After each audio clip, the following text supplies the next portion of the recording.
Bonjour mesdames et messieurs et bienvenue à la session de la revue de presse de ce 3 octobre 2024.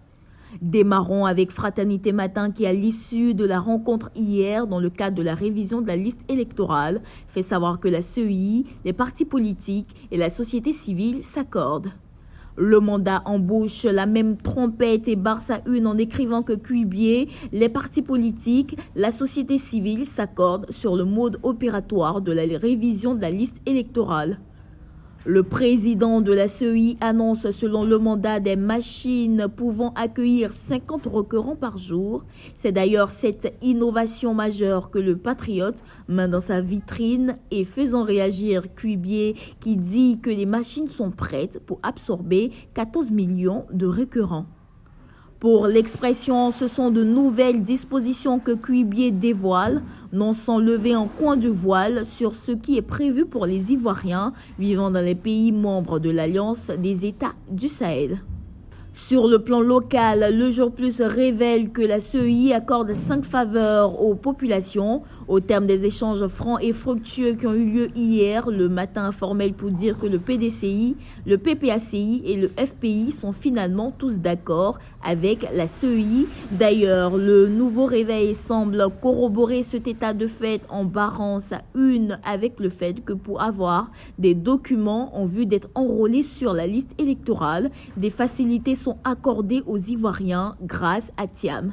Le seul bémol vient de Le Quotidien d'Abidjan qui déplore que l'opération ne tienne que sur 3 semaines et pour le confrère, l'on s'achemine vers un échec programmé. La crise qui secoue la FECI n'est pas passée sous silence dans la presse quotidienne nationale. Notre Voix déduit après l'assassinat de l'étudiant Agui Deagoué que les vieux démons sont de retour.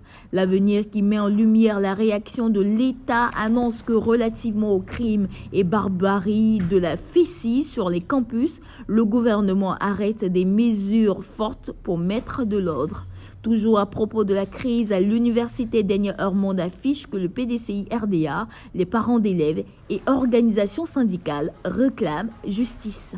Lundi dernier, le président Alassane Ouattara a réuni autour de lui les coordonnateurs régionaux du RHDP ainsi que certains barons. 72 heures après, l'Inter qui livre des révélations croit savoir qu'à 12 mois de la présidentielle, Ouattara veut supprimer des organes du RHDP. Dans cette dynamique, de nouvelles missions ont été confiées.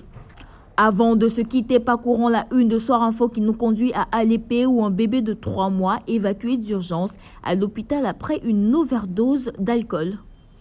Terminons à l'international, précisément dans le Moyen-Orient où à l'aune de la crise qui secoue cette partie du monde, le secrétaire général de l'ONU est déclaré persona non grata en Israël. Mesdames et messieurs, voici ainsi égrené l'essentiel de l'actualité. Nous vous donnons rendez-vous demain, même heure, même canal. D'ici là, portez-vous bien.